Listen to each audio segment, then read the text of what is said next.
주시는 말씀은 히브리서 12장 2절로 9절까지의 말씀입니다. 신약성경 367쪽입니다.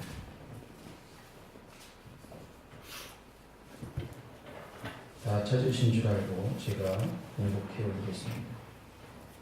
믿음의 주여 또 온전케 하시는 이인 예수를 바라보자. 그는 그 앞에 있는 기쁨을 위하여 십자가를 참으사 부끄러움을 개의치 아니하시더니 하나님 보좌 우편에 앉으셨느니라. 너희가 피곤하여 낙심하지 않기 위하여 죄인들이 이같이 자기에게 거역한 일을 참으신 일을 생각하라. 너희가 죄와 싸우되 아직 피 흘리기까지는 대하지 아니하고 또 아들들에게 권한 것 같이 너희에게 권면하신 말씀도 잊었도다 일렀으되 내 아들아 주의 징계하심을 경여기지 말며 그에게 꾸지람을 받을 때에 낙심하지 말라. 주께서 그 사랑하시는 자를 징계하시고 그가 받아들이시는 아들마다 채찍질 하심이라 하였으니 너희가 참음은 징계를 받지 아니함이라. 하나님이 아들과 같이 너희를 대우하시나니 어찌 아버지가 징계하지 않는 아들이 있으리요. 징계는 다 받는 것이거늘 너희에게 없으면 사생하여 친아들이 아니니라.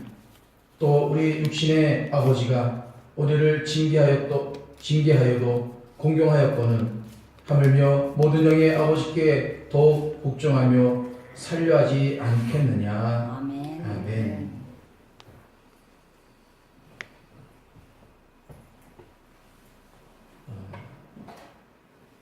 여러분들은 십자가를 뭐라고 생각하십니까? 오늘 영상 속에서 십자가를 만나셨을 텐데 십자가를 떠올리면 예수님이 생각이 나고 또 십자가 처형의 형틀이 생각이 나고 또는 구원 또는 피 이런 것들이 아마 생각이 나게 될 것입니다. 다 맞습니다. 그러나 저는 오늘 고난이 제일 먼저 떠오릅니다. 당시 십자가상은 십자가의 형은 로마 제국이 가지고 있었던 그러한 극악무도한 사형 집행 제도였습니다. 이 십자가의 형은 예수님이 태어나시기 이전서부터 있었던 것이었습니다. 특별히 예수님을 위해서 만들어진 것이 아니라 그전서부터 로마의 그 흉악범들을 처형하기 위해서 있었던 그러한 형벌 또한 형틀이었다라는 것이죠. 손발바닥에 또 발등에 대못을 받아서 형틀에 고정시키고 몸속 피가 다 빠지고 그리고 그 뜨거운 태양볕에 알몸이 노출되어서 사실 영상에서는 예수님이 그 자그마한 팬티를 입으신 걸로 나오지만 사실 십자가에 매달려 있는 사람들은 다 옷을 벗깁니다. 그래서 정말 피가 흐르고 그리고 그 고통 속에서 뜨거운 태양볕에서 자기의 알몸을 다 드러내고 그래서 그 태양볕에 몸의 수분까지 다 말려서 죽이는 형틀이 바로 이 십자가의 형틀입니다. 그 편집을 하다 보니까는 중간중간에 많이 빠졌지만은 거기에 보게 되면은 그 한 죄수를 향해서 까마귀가 날아와서 그 죄수의 눈을 파먹는 그런 장면도 있습니다. 그만큼 예수님이 받았던 이 형틀은 무지막지한 그러한 형틀이었죠. 그런데 중요한 것은 우리 주님께서 이 십자가의 형틀에 죄 없이 달리셨다라는 것입니다. 바로 오늘 우리들을 위해서 기꺼이 십자가 고통을 담당하시고 그리고 참으시고 당신은 죽으시고 우리를 죽음의 길에서 생명의 길로 인도하셨다라는 것이죠. 오늘 우리의 예배는 이러한 십자가로부터 출발하고 있음을 잊지 말아야 합니다. 오늘 한 영상을 봤습니다. 그 영상을 보니까 거기에 유대인들을 전도하기 위한 몸부림치는 많은 선교사들이 등장하는 것들을 보았습니다. 근데 저는 거기서 한 가지 정말 안타까운 장면을 보았습니다. 뭐냐면 그 유대인들이 예수님을 생각하는 마음이었습니다. 그들은 예수님을 어떻게 생각하냐면 껍데기로 생각해요. 자기들이 버린 껍데기, 자기가 2000년 전에 버리고 죽인 껍데기로 예수님을 그렇게 생각하더라는 것입니다. 더 놀라운 것은 그들이 하나님의 말씀을 쓰고 가르치는 랍비들이 있어요. 구약을 쓰고 가르치는 랍비들이 있는데 그 랍비들이 죽었음에도 불구하고 자기들이 6가지인가를 정해놓고 그것에 많이 부합되는 그러한 랍비들은 신처럼 여기는 그러한 모습을 봤습니다. 신본주의는 사라지고 인본주의가 판을 치고 있는 그 유대주의를 저는 그 영상을 통해서 봤어요. 얼마나 안타까운지 몰라요. 지금도 그들에게는 예수가 없습니다. 그런데 그런 가운데에서도 예수를 받아들이고 예수의 생명이 있다라고 믿고 따르고 그 말씀을 증거하는 그 유대인들이 또 있는 것을 보았습니다. 그 많은 인구들 중에 불과 15,000명 정도만 지금 예수님을 믿는다고 합니다. 그들이 같은 민족이면서도 천대를 받고 어떻게 죽은 사람을 섬길 수 있느냐고, 어떻게 2000년 전에 나 대신 그가 십자가에 죽어서 내 죄 때문에 죽을 수 있었느냐고 그렇게 반문하는 이들이 바로 지금의 유대인들이에요. 2000년 전, 3000년 전에 있었던 유대인들이 아니라 지금 우리와 같은 동시대에 살고 있는 그 유대인들이 예수님을 그렇게 보고 있다는 겁니다. 그러나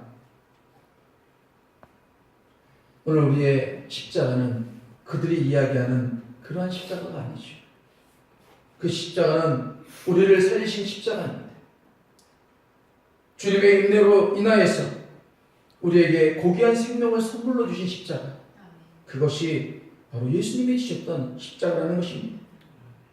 골로새서 1장 20절은 말씀하시기를 그의 십자가의 피로 화평을 이루사 만물 곧 땅에 있는 것들이나 하늘에 있는 것들이 그로 말미암아 자기와 화목되게 되기를 기뻐하심이라 그렇게 말씀하고 있습니다. 이것이 우리 주님께서 십자가의 그 고통을 참으시는 인내의 이유였던 것입니다. 바로 화목의 인내라는 것이죠. 어떤 화목입니까? 하나님과 죄인이 만나서 화목되는 화목의 인내라는 것이었습니다. 예수님이 너는 나와 화목해야 돼? 아니면 그게 아니에요. 우리 예수님께서 십자가에 돌아가신 것은 내가 화목 제물이 되어서 내 아버지인 하나님과 너희들이 잃어버렸던 그 하나님과 죄인된 너희가 화목되는 그 길, 그 다리, 그 중보를 내가 담당하고 있다라는 것을 말씀하고 있는 것이 바로 십자가의 죽으심이라는 겁니다. 아멘. 하나님께 범죄하여 죄악의 담을 쌓았던 인간은 절대 자신의 능력으로는 감히 상상할 수도 없는 이 두터운 담을 허물 수가 없습니다. 이유는 간단합니다. 거룩하신 하나님의 공의는 인간의 불의를 용납하지 못하십니다. 반면에 인간의 불의는 하나님의 공의에 만족하지를 못해요. 무슨 의미입니까? 하나님께서 우리에게 베풀어 주시는 은혜와 또한 많은 형벌과 또는 많은 연단과 이런 것들을 감당해내지 못하고 오히려 하나님 도대체 내가 힘들고 어려웠을 때 주님은 어디에 계셨습니까? 라고 불평불만하는 것이 오늘 이 시대의 우리들의 모습이라는 거예요.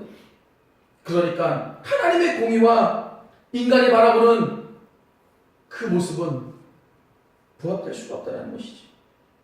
그래서 주님께서는 제3의 손길을 우리에게 허락하셨는데 그분이 바로 그리스도라는 것입니다. 그분의 십자가의 보혈이 있어야만 우리가 하나님과 화목될 수 있다고 판단하셨다는 것이죠. 그리스도의 십자가는 유일한 중보의 십자가입니다. 죄로 인해 하나님과 분리된 인간을 하나님과 화목케 하는 그러한 십자가, 바로 그것이 우리 주님께서 지신 십자가라는 것이죠.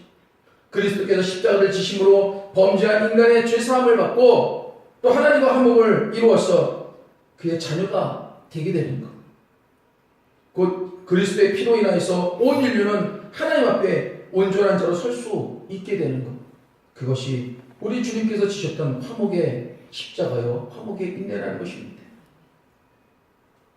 여기에는 인간의 그 어떤 노력도 공로도 없습니다. 오직 하나님의 자비하심과 긍휼하심과 인내하심과 사랑하심만이 있을 뿐입니다. 그러면 그 누구도 자랑할 수 없다라고 성경은 분명하게 우리에게 말씀하고 있죠.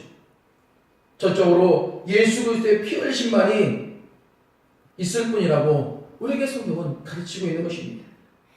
이에 대해 히브리서 9장 22절은 말씀하시기를 율법을 따라 거의 모든 물건이 피로써 정결케 되나니 피 흘림이 없은즉 삶이 없느니라 라고 그렇게 말씀하고 있습니다. 그리스도의 십자가 보혈이 인류의 모든 죄를 사하고 또 하나님의 공의를 만족케 하였고 이로 인해서 하나님과 인간 사이에 막혀서 도무지 무너질 것 같지 않았던 그 담이 무너지고 그리스도를 통해 저와 여러분들은 오늘 하나님께로 나아갈 수가 있게 된 것입니다. 여러분 보세요. 여러분이 그 자리에서 저를 볼 수 있을 것 같습니까? 예수님께서 십자가에서 돌아가시지 않으셨다면 저는 오늘 이 자리에 휘장을 치고 이곳에서 혼자 하나님 앞에 제사를 드려야 되는 것입니다. 여러분들은 뜰이라는 곳에서 감히 성전 안에 들어올 수 없는 존재들이었어요. 왜요? 우리는 이방인이었기 때문에. 성전에 보게 되면 이방인들의 뜰이 있어요. 그곳에서만 하나님을 경배하고 예배할 수 있어요. 감히 성전 안에 들어올 수도 없고 지성소는 말할 것도 없는 거예요. 근데 우리 예수님 십자가에서 다 이루었다 말씀하시고 돌아가실 때에 일어났던 일이 무엇입니까? 땅이 흔들리고 그리고 휘장이 위에서부터 아래로 갈라지기 시작했어요. 감히 바라볼 수도 없고 들어갈 수도 없었던 그 휘장이 눈으로 볼 수 있는 자리가 되었다는 거예요. 그게 하나님의 은혜라는 것입니다. 그래서 오늘 우리가 이곳에서 함께 하나님을 찬양하고 예배할 수가 있게 되었다는 거예요. 아멘. 무엇입니까? 화목의 인내 때문에 가능했다는 것입니다. 아멘. 그러므로 우리 주님의 십자가 인내는 더 나아가서 인류 구원을 위한 인내였던 것입니다. 그리스도 십자가의 초대 공로는 인류를 구원하신 데 있었습니다. 한 사람의 십자가 형벌이 어떻게 이런 어마어마한 일을 이룰 수 있었을까요? 여기에 정말 십자가 사건의 비밀이 숨겨져 있었던 것입니다. 제가 누차 여러분들한테 말씀을 드렸던 그러한 내용입니다. 창세기 3장 15절의 말씀이죠. 여자의 후손은 내 머리를 상하게 할 것이요 너는 그의 발꿈치를 상하게 할 것이다 라고 하는 그러한 말씀이었습니다. 즉 그리스도께서 십자가를 지심으로 인류 구원의 소망을 이루시고 또 흑암과 죄악의 권세를 멸망케 하신다는 사실을 말씀해주고 있었다는 것입니다. 그러므로 나만 위한 십자가가 아니라 인류를 위한 십자가라는 사실을 우리는 잊어서는 안 되는 거지. 그래서 저와 여러분들은 십자가 앞에서 감히 겸손할 수밖에 없는 그러한 존재인 것입니다. 그래서 우리가 하나님을 믿는다고 해서 믿지 않는 자들에게 그들의 정죄를 하고 그들을 천대하고 할 이유가 없는 거예요. 왜요? 나도 그들과 똑같은 존재들이었기 때문에. 그러나 하나님께서 나를 먼저 부르신 것은 우리를 하나님의 도구로 사용하시고 그 죽어가는 영혼들에게 보내시기 위한 이유였다는 것입니다. 주님께서 십자가에서 매달려 돌아가시는 것처럼 우리도 그 고통 가운데 있어야만 우리를 통해서 죽어가는 영혼을 구원할 수 있다는 거예요. 그래서 주님은 우리를 먼저 부르신 것입니다. 그들도 하나님의 자녀라는 것이죠. 그러기에 우리는 그들을 향해서 복음의 입술을 열어야 되는 것입니다. 주님이 자기에게 못 박는 그들을 향해서 아버지, 저들이 자신들이 무엇을 하는지 알지 못합니다 라고 하시면서 그들을 용서해달라고 그렇게 기도하셨던 것처럼 우리도 저들이 지금 자신들이 어떻게 살고 있는지 알지 못합니다. 아버지, 저들의 죄를 용서하시고 이 부족한 종의 입술을 통하여서 그들에게 복음을 지급하여 주시옵소서 라고 기도할 수 있는 것이 오늘 우리의 모습이어야 된다는 것입니다. 그래서 저와 여러분들은 십자가 앞에서 겸손한 존재들이어야 되는 것이죠. 그리스도의 십자가는 이 같은 구원 인류를 위한 거룩한 인내의 십자가였던 것입니다. 빌립보서 2장 8절에 사람의 모양으로 나타나사 자기를 낮추시고 죽기까지 복종하셨으니 곧 십자가의 죽으심이라. 십자가의 고난은 하나님 아버지 앞에 순종하는 또한 인내였던 것입니다. 이 인내는 오늘 저와 여러분들이 반드시 본받아야 될 그러한 덕목입니다. 그리스도는 하나님의 뜻을 본받아서 이 세상에 오셨고 그 뜻에 순종하여 십자가를 지셨습니다. 언제나 하나님의 뜻에 우선하셨고 기꺼이 그리고 잠잠히 행하셨습니다. 우리 주님이 십자가를 지시기 전에 겟세마네 동산에서 기도하신 내용을 여러분 잘 알고 계시죠? 어떤 기도였습니까? 마태복음 14장 36절에 있는 그런 내용입니다. 이르시되 아빠 아버지여 아버지께는 모든 것이 가능하오니 이 잔을 내게서 옮기시옵소서. 그러나 나의 원대로 마옵시고 아버지의 원대로 하시옵소서라는 기도였습니다. 아멘. 여러분, 이 기도가 가능할 수 있을까요? 자신의 소원을 죽이시고 하나님께 순종하셨던 그 기도, 오늘 우리가 해야 될 기도가 아닐까요? 인내의 미덕은 순종에서 비롯됩니다. 저와 여러분들은 주님께 순종하는 그런 자들입니다. 순종은 내 고집, 내 자아, 내 욕심을 이길 때 가능합니다. 하나님의 뜻에 순종하여 고난의 십자가를 지신 그 주님의 인내를 생각하면서 우리도 주님의 뜻에 순종하는 참된 하나님의 자녀가 되어야 되는 것입니다.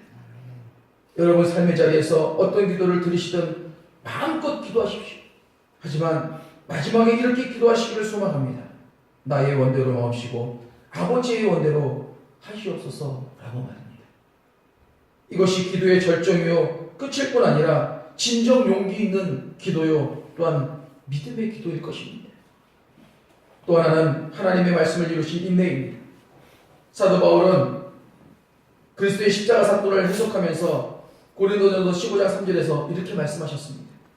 내가 받은 것을 먼저 너에게 전하였느니 이는 성경대로 그리스도께서 우리 죄를 위하여 죽으시고 라고 말입니다.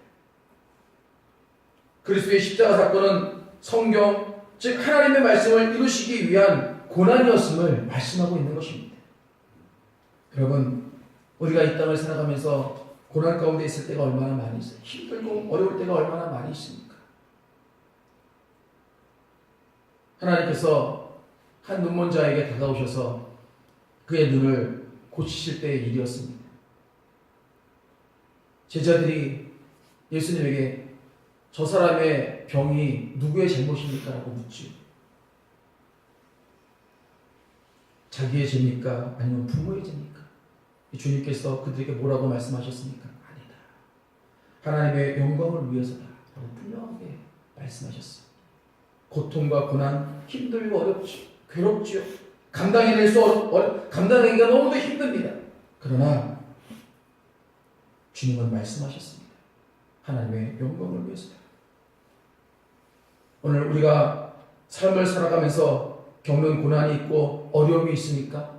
하나님께서 그 힘들고 어려운 고난과 고통을 하나님의 영광을 위해서 승화시켜 주시기를 소망합니다. 누가복음 22장 44절에서 이렇게 말씀하십니다.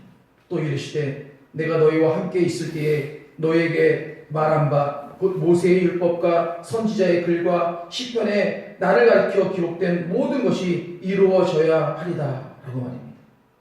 십자가는 하나님의 말씀을 이루는 인내의 십자가였던 것입니다.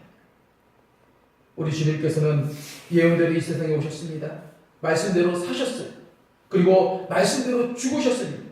그리고 말씀대로 부활하셨어요. 아멘. 마지막 하나가 무엇입니까? 말씀대로 재림하실 것입니다. 아멘. 그 시기가 지금일 수도 있고요, 내일일 수도 있고요, 1년 후일 수도 있고요, 100년 후일 수도 있습니다. 주님의 시간대에 분명히 예수님은 말씀대로 이 땅에 재림하셔서 우리를 주님의 궁전으로 인도해 주실 것입니다. 하나님의 백성이라고 하는 저와 여러분들의 삶 역시 이와 같아야 합니다. 하나님의 말씀대로 살아야 합니다. 그 말씀을 이루기 위해서 힘써야 하는 것입니다. 아마 그 말씀을 이루기 위해서 고통이 있어야 될 줄도 압니다. 나눔이 있어야 될 줄도 압니다. 포기가 있어야 될 줄도 압니다. 그러나 감당해야 될 일입니다. 왜요? 그것이 주님께서 우리를 먼저 부르신 이유이기 때문에 그렇습니다. 그러기 위해서 나의 원대로 하지 마옵시고 아버지의 원대로 하시옵소서라는 그러한 삶의 기도가 우리 가운데 훈련되어져야 된다는 것이죠. 그리스도께서는 십자가에서 운명하시기 전에 다 이루었다라고 말씀하셨습니다. 십자가에 도로 하나님의 백성이 된 저와 여러분들 역시 하나님의 말씀이 이 땅에 실현되기 위해서 하나님의 미랄이요 또한 초석이 되어야 되는 것입니다. 여기에는 예수님이 하나님의 성취로서 십자가상에서 인류를 구원하기 위해 인내하셨던 것처럼 우리에게도 인내가 필요하다는 것을 말씀하고 있는 것입니다. 그리스도의 십자가는 하나님의 말씀의 성취를 위한 인내였습니다. 이 인내는 결국 승리라는 값진 선물을 오늘 우리에게 안겨줄 것입니다. 그러므로 십자가의 인내는 승리의 인내입니다.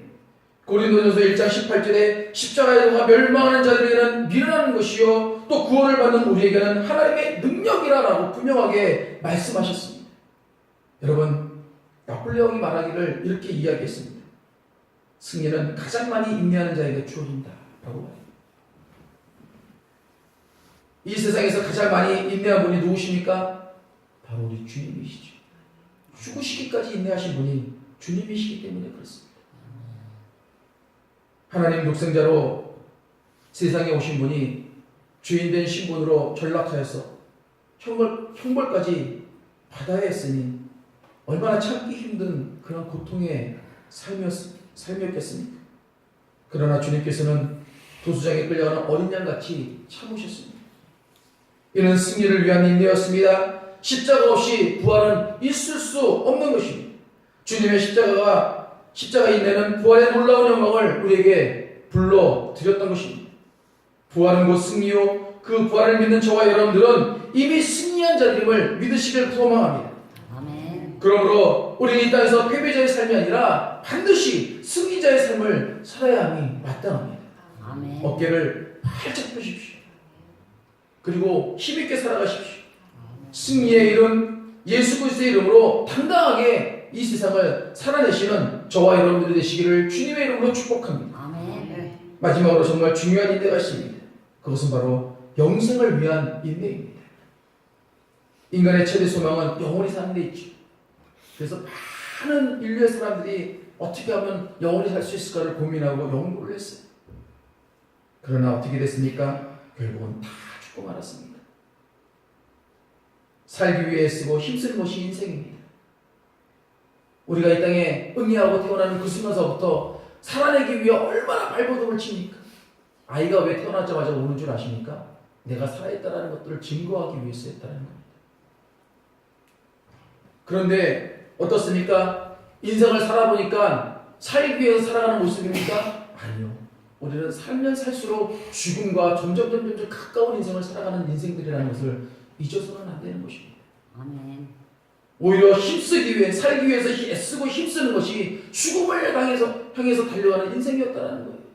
그것을 깨닫는 그 순간 우리가 누구를 붙잡아야 됩니까? 예수 그리스도를 붙잡아야 됩니다. 우리에게 오직 영생 되시는 주님만 의지해야 되는 것입니다. 주님의 십자가는 이 같은 인류의 소망을 이루어주신 그런 십자가라는 것을 잊어서는 안 되는 것입니다. 아멘. 바로 영원히 사는 길을 예비하신 것. 단지 죄인들을 처참하게 못 박아서 죽였던 그런 참혹한 십자가가 하나님의 독생자여 죄 없으심에도 불구하고 죄인의 몸인 인간의 몸으로 십자가에 달리시고 죽으심으로 십자가의 길은 영생으로 인도하는 그런 길이 되어졌고 우리에게 주어졌다는 사실을 잊어서는 안 되는 것입니다. 누구든지 영생을 얻고자 한다면 주님께로 나와야 합니다. 여기에 유일한 영생의 길이 있기 때문입니다. 주님은 말씀하셨습니다. 내가 곧 길이요 진리요 생명이니 나로 말미암 자꾸는 아버지께로 올 자가 없다. 분명하게 말씀하셨어요. 영생의 주인이신 주님을 향해 발걸음을 옮길 때 그는 이미 영생을 소유한 천국 백성이 되는 것입니다. 이것이 우리 주님께서 십자가상에서 참으시고 인내하신 결과라는 겁니다. 이제 말씀을 정리합니다. 플라토노스 이 사람들 이런 거 왜 이렇게 어려운지 몰라요. 플라토스라는 사람이 있습니다. 이 사람이 이렇게 이야기했습니다. 성공에 반은 인내다.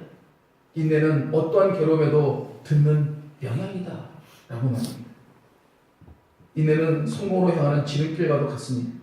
여러분들은 우리 주님의 삶을 한마디로 무엇이라고 말씀할 수 있을 것 같습니까? 혹 사랑이라고 말씀하실 분들이 아마 대부분이라고 생각합니다. 예, 당연히 사랑이시죠. 그러나 저는 참음, 곧 인내라고 오늘은 말씀을 드리고 싶습니다. 참는 것, 인내하는 것, 이 모두가 사랑하심에서 비롯된 것이지만 말입니다. 오늘을 살아가는 저와 여러분들도 이와 같은 우리 주님의 인내하심을 본받아서 이웃에게 생명을 나누어주는 그러한 거룩한 성도들이 다 되시기를 주님의 이름으로 소망합니다. 아멘. 기도하시겠습니다.